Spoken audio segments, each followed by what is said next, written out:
Welcome to the Aston Technologies Tech Talks. My name is Jordan Sansing, and I'm an engineer with Aston Technologies. Today I'm going to do a little presentation on audio and signal processing, and we're going to cover some topics in analog and digital. Due to the heavy nature of this subject matter, many people have spent their entire careers on this topic, and I'm really no mathematician, and I'm going to sort of cover some of the high-level concepts of it, because I can't really summarize what a lot of people's life work has been in 20 minutes, let alone really understand what it is. But what I can do is sort of go over, like I said before, subjects in analog and digital signals, sort of what it means to be analog, how technology has sort of improved our ability to capture and manipulate audio, sort of a bridging of all these topics at the end with a packet capture of an IP phone call I captured, so we can look at codecs and how they sort of work with this subject as well. To kick things off, I'm going to start with some research that was done by MIT in collaboration with Apple, Microsoft, and Adobe back in 2014. I like to use this as a pivot point to talk about analog audio, as you'll learn in a second here, based on what they did with these findings. What you see presented in this slide right here is a high-speed camera pointing at a bag of potato chips on the floor. What they did with the soundproof glass in between the two was have a speaker in the room. You'd say a phrase, and then they would capture the minute vibrations in the potato chip bag, in the material there. Because all audio is, all my voice is projecting right now, are distortions in the atmosphere, moving the molecules and creating an air pressure wave that you otherwise wouldn't be able to see, that you can see in a very, very small vibrations in that material right there. What they were able to do with this was actually reconstruct the audio using software after the fact, using an algorithm that they wrote, using nothing more than a visual element of seeing these distortions in the potato chip bag right there, which is pretty cool. So this kind of, again, like I said, transitions into like what analog is, and it's kind of hard to define, but what analog is a signal that is closely represented to its natural state. Measurable signals in analog realms have properties that are analogous to their natural occurring phenomenon, which is kind of hard to define. Like I was saying, it's hard to measure because we're dealing with theoretical infinities with our signals, and we can capture them, and I'll go into that a little bit, but they're way different than digital in their properties, and I'll sort of demonstrate that right now. This picture that I have right here is a picture I took on my cell phone at the location listed there, George Crosby Manitou State Park up in Minnesota. And the audio clip I'm about to play for you right now was captured with my Zoom H4n Pro, which I just took sort of close to this location here. So I'm going to play that right now.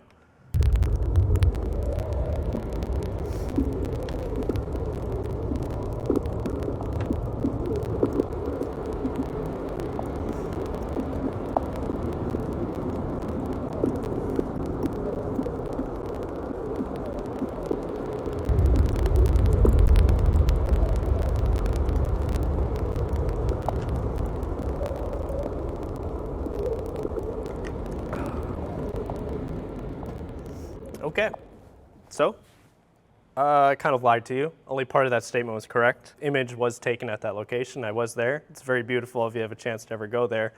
The audio, however, was completely synthesized. I used software called Ableton and a soft synth called Serum, and I tried to make a digital version of what that sort of atmosphere sounded like when I was there, using white noise to make those staccato raindroppy sounds, and white noise to make wind, and then white noise to make water sounds.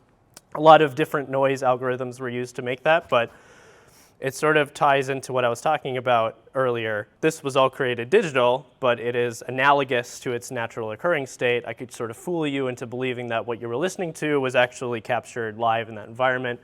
Whereas if you probably listen to that over and over again, you'd be able to notice all the minute differences that don't really add up. You'd sort of figure out that that doesn't really sound like it really occurs in nature, but it's close enough. Or at least I had tried to do that, which is kind of what this slide is getting at right here. So that wasn't an analog captured signal, that was digitally created. So how would I then capture an analog signal? Well, luckily for us, this was invented in the last 100 years or so. The phonograph, invented by Thomas Edison. speaking into that horn that you see there, those vibrations would be centralized into a tiny needle that would create those little vibrations in a wax or aluminum cylinder that was spun around on the crank. And as that needle went down the cylinder, it would capture those signals, and then you'd be able to bring the head back and then play it back out the horn and amplify it that way.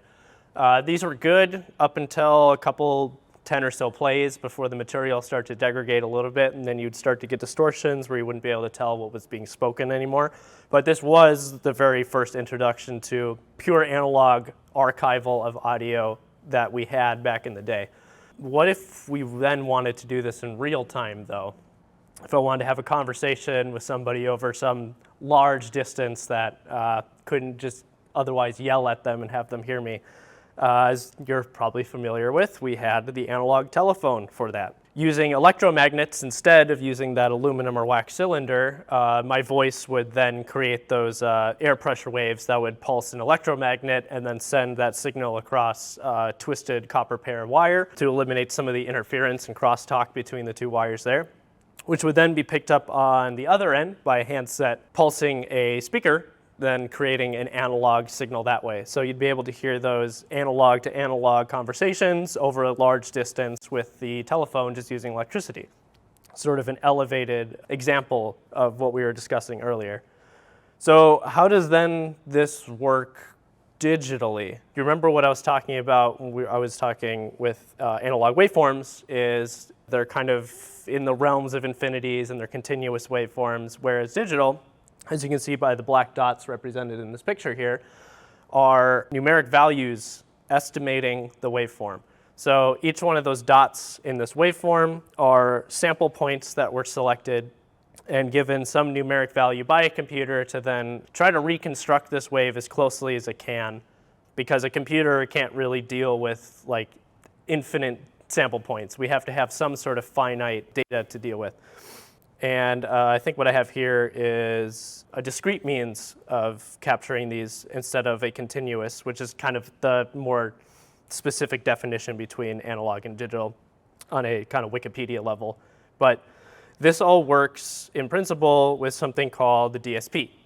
And in this picture here, you can see there's a pretty simple like flowchart process to this, whereas what's actually happening behind the scenes is a lot more complicated.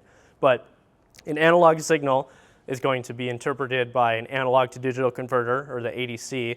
Then the DSP happens. Digital signal processing is some algorithm that a computer is going to use to process those analog to digital conversions to do whatever you want within software, to throw it in flash memory, to use it in your audio works, or to just listen to music, playback, anything like that. For that sort of musical playback, a digital to analog conversion has to take place, where the computer is then going to take that reconstructed, estimated audio waveform that it captured, and then play it out your speakers. And once your speakers are pulsing those signals, that then becomes an analog signal, because now it's in the realm of like reality. Now it's playing and reflecting off your room and everything like that. It's coming into your ears, which are an analog means of capturing audio. But through that whole process, it has to be, any signal that's recorded has to come from an analog realm and then be represented in a digital realm and then back to analog again. It's kind of a convoluted process, but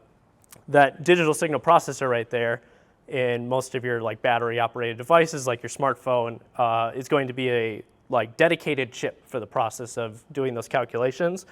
Whereas a typical computer processor is also capable of doing them. It's just a lot of very specific mathematical operations that have to happen in real time, and it's not too good at doing it. It's fully capable of doing those, as computer processors are really impressive these days, but some more battery-reliant devices are going to want a more dedicated piece of hardware in order to do these calculations in real time, just to sort of be more efficient with the device that you're using. So we have to kind of give an honorable mention to those who sort of set the stage for how digital signal processing works, and that's Harry Nyquist and Claude Shannon. They studied the principle in relation to the mathematical transform as the Fourier transform, and the simplest way of sort of rephrasing their work in an easy and digestible way is a digital sampling system which have a sample rate at least twice as high as the audio frequency being sampled. So what exactly does that mean then? So humans on average can hear between 20 hertz and 20,000 hertz. So 20 hertz to 20 kilohertz, 20 samples per second, or 20 cycles per second to 20,000 cycles per second. I myself can't hear above 15 kilohertz anymore. As you age, you start to lose fidelity in the higher frequencies. Children can hear the full audio spectrum, but adults start to lose more as you start to go deaf. It's really just losing higher frequencies until everything kind of sounds more muffled and low-endy, and that's why it's hard to hear things as you get older. And all those hearing aids are doing is helping amplify those signals so that you can detect them a little bit easier. But that plays into what I was talking about earlier. The Nyquist theorem is our sample rate has to be twice as high as the highest audio frequency being sampled. So as far as humans are concerned, the highest frequency audio to be sampled is the human hearing spectrum, so 20 kilohertz. So what they ended up discovering was we can sample audio at a sampling rate of 44,100 cycles per second, and then that can become intelligible enough that a computer reconstructing those audio signals can then just sound like nothing had even happened. It sounds as if it was being played live in front of us if you're listening to an MP3. It's good enough to trick our brains into believing that that's all happening naturally, when really it's not. The computer had to intervene there and reconstruct it itself. You might notice a discrepancy in what I said, where the sampling rate has to be twice as high as the frequency being sampled, which I said was, for humans, 20 kilohertz, but the Nyquist theorem states that we need to sample at 44,100 samples per second, which comes from the fact that most computers will start aliasing the sound past 20,000 hertz, which is sort of a complicated topic in of itself, which basically is going to start reflecting some of the sound back down the audio spectrum.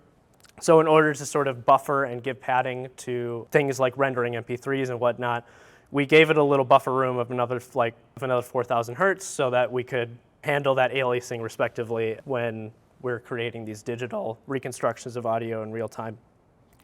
So this next slide I have here is a packet capture that I was talking about earlier of an IP phone call that I had captured. This is using an application called Wireshark. It helps give our network traffic more human-friendly sort of, so we can see what's happening in the network and be able to give it representations that we can manipulate and look at on the software.